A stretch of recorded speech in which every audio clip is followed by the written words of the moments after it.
En son olayda Akçakale'ye düşen top mermisiyle 5 vatandaşımız hayatını kaybetmiştir. Kendilerine Allah'tan rahmet, yaralanan kişilere de Allah'tan acil şifalar diliyoruz. Değerli basın mensupları, son açıklamalara göre açıklamalarda gördüğümüz kadarıyla Batı ile ABD bizi çok seviyormuş meğer. Olaydan hemen sonra Avrupa ve ABD'nin Türkiye'ye hemen sen de vur anlamına gelen açıklamaları peş peşe gördük.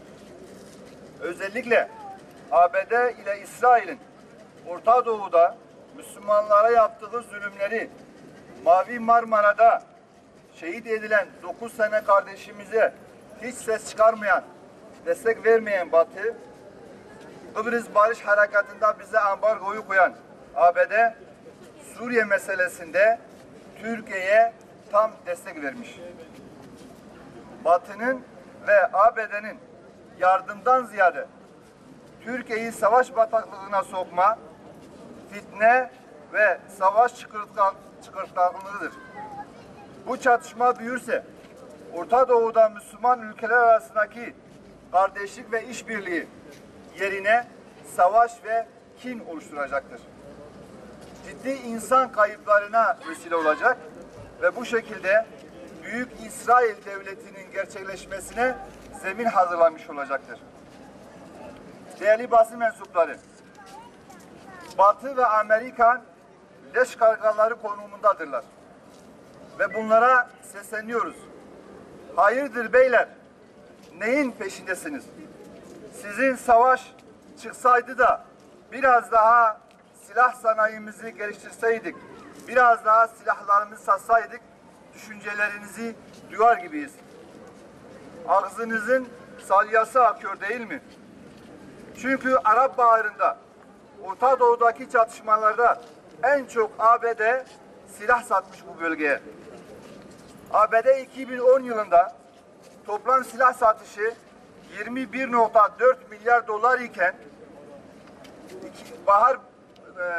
bu Arap Baharı'ndan sonra 2011 yılında satışlarını 3'e katlayarak 66,3 milyar dolara çıkarmıştır. Rapora göre ABD'nin en büyük müşterisi yine Körfez ülkeleri, Müslüman ülkeleri olmuştur. Başını ABD'nin çektiği emperyalist ülkelerin, işgal ettikleri Müslüman ülkelerin durumu ortada. İşte Irak, Afganistan, Libya.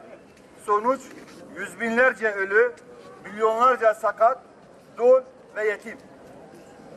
Yeraltı ve yerüstü zenginlikleri sömürülmüş, borçlandırılmış, aç bırakılmış ve yardıma muhtaç haline getirilmiş, yıkılmış ülkeler. Bunları göz önüne alan Saadet Partisi, Suriye ile yaşanan sıcak gelişmeler üzerine aşağıdaki tespitleri milletimizle sizin vasıtanızla paylaşmak istemiştir. Değerli basın mensupları, akıl bir şeyin sonunu görebilmektir. Bölgede muhtemel bir savaşın Orta Doğu'nun tamamını kaosa sürükleyeceği, masum insanların hayatına mal olacağını ve ekonomik olarak tüm bölgeye yıkım getireceği mutlak surette görülmelidir. Bombayı kimin ya da kimleri atıldığı konusunda kesin sonuçlara sahip değiliz. Bu yüzden bu müessif saldırıyla ilgili soruşturma bütün yönleriyle ele alınmalıdır. Bölgemizde ve Suriye'de ajanlar geziyorlar. Maalesef bölgede aldığımız güvenilir bilgilere göre olayın vuku bulduğu Akçakale ve Şanlıurfa'da yabancı istihbarat güçlerinin yoğun faaliyetleri söz konusudur.